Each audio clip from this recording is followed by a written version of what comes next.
The punishment lasted for days. Adrian kept Emma locked in the bedroom, bringing her food and water, but nothing else. He removed everything she could use to harm herself or him.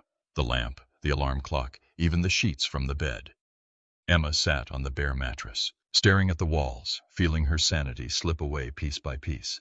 When he finally let her out, Emma was a shell of who she'd been. She didn't speak unless spoken to. She didn't eat unless told to eat. She moved through the apartment like a ghost, her eyes empty. Adrian seemed pleased with this development. "Now you understand," he told her. "This is how it should be. You belong to me, Emma, completely." Weeks passed in a blur. Emma lost track of time. Was it November? December? She didn't know anymore. The apartment became her entire world, and Adrian became her entire world's ruler. But something unexpected happened. In the depths of her despair, Emma found a small spark of anger. It started small, barely noticeable, but it grew. How dare he do this to her? How dare he take everything from her and expect her to just accept it? Emma began to watch Adrian the way he watched her. She studied his patterns, his habits, his weaknesses. She noticed that he took sleeping pills every night, that he always put them in his nightstand drawer. She noticed that he liked his coffee strong in the morning, that he always drank 2 cups while reading the news. She also noticed that he'd grown comfortable, confident that she was broken, that she would never fight back. His guard was down. Emma waited. She pretended to be compliant, to be the perfect prisoner. She smiled when he wanted her to smile, spoke when he wanted her to speak, and she planned. The sleeping pills were easy to access. Adrian no longer bothered locking the nightstand. Why would he? Emma was beaten, wasn't she? One night, after Adrian had gone to bed, Emma slipped into the room and took all the pills from the bottle. She crushed them into a fine powder and mixed them into the coffee grounds for the next morning. It was enough to kill him. She was sure of it. The next morning, Emma made coffee like she did every day. Her hands were steady as she poured it into Adrian's favorite mug. She watched him drink it, watched him smile at her, completely unaware. "You're being so good lately," Adrian said. "I knew you'd come around eventually. We're going to be so happy together." "Emma, forever." "Forever," Emma echoed, watching him carefully. 20 minutes later, Adrian complained of feeling dizzy. 30 minutes later, he couldn't stand. Emma helped him to the couch, her heart pounding. "What's happening?" Adrian asked, his words slurring. "Emma, what did you do?" Emma looked down at him, at this man who had terrorized her for months, and felt nothing but cold satisfaction.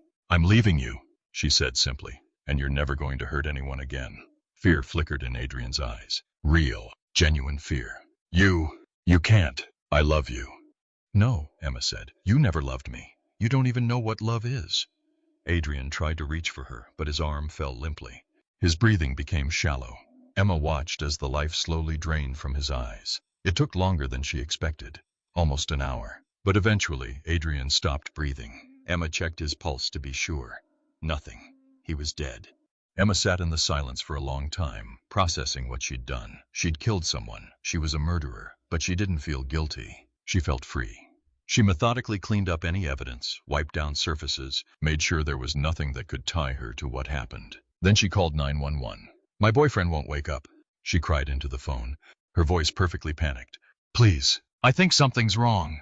The paramedics arrived within minutes. They tried to revive Adrian, but it was too late. One of them asked Emma if Adrian had any medical conditions. He had a heart condition. Emma lied. The doctors warned him it could happen suddenly. They seemed to accept this. Adrian was only 25, but heart attacks could happen at any age, especially with pre-existing conditions. They took his body away, and Emma gave her statement to the police. She was the grieving girlfriend, devastated by the sudden loss of her love. She played the part perfectly. The autopsy came back weeks later. Acute cardiac failure. The sleeping pills were never detected because they were never tested for. Why would they be? It was a simple tragedy. A young man with an undiagnosed heart defect. These things happened. Emma attended the funeral. She cried appropriately. She accepted condolences from people who had no idea what kind of monster Adrian really was. And then she left, walked away from that chapter of her life, and never looked back. She changed her name, moved to a different state, started over. She got therapy, though she never told her therapist the whole truth. She couldn't. Some secrets had to stay buried. Years later, Emma sat in her small apartment in a city where no one knew her, where she could finally breathe. She thought about Adrian sometimes, about the journal he'd kept, about the women he'd killed. She thought about how she was probably not the first person to try to escape him. But she was the first to succeed, and she wondered, in the quiet moments before sleep, if killing him made her as bad as he was.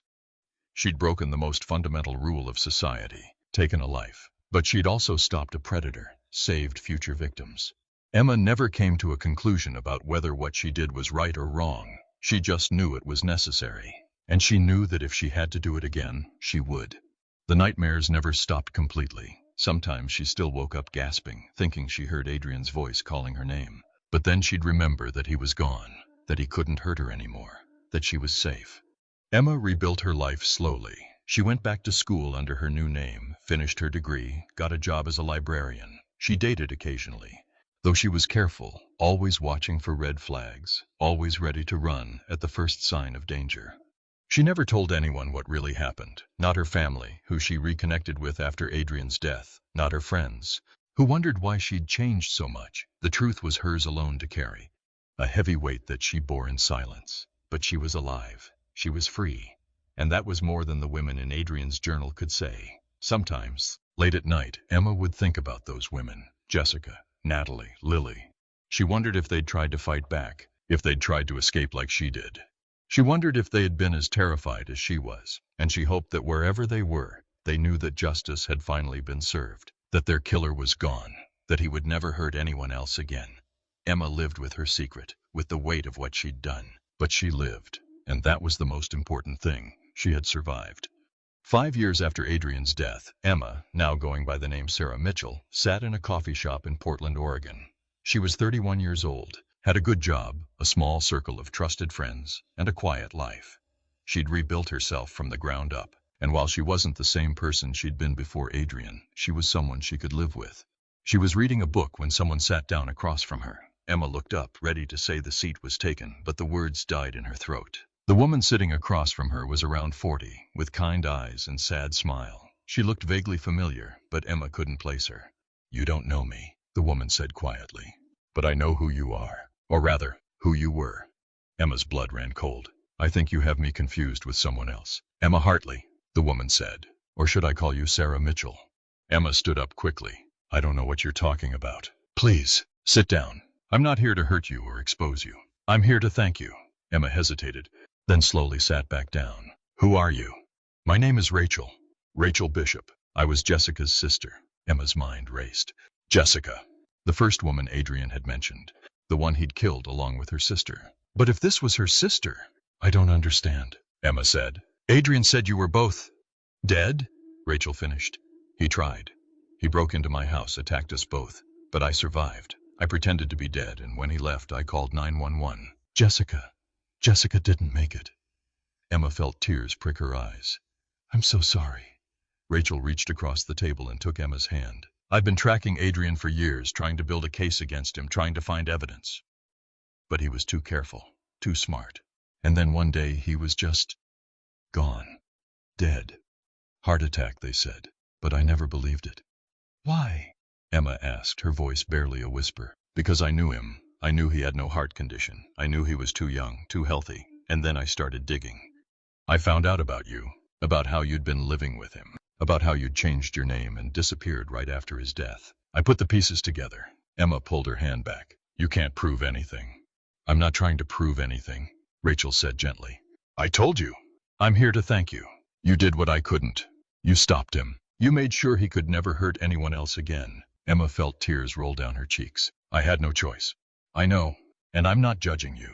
If anything, I'm grateful. You avenged my sister. You avenged all the women he destroyed." They sat in silence for a moment. "There were others," Rachel finally said. "After Jessica.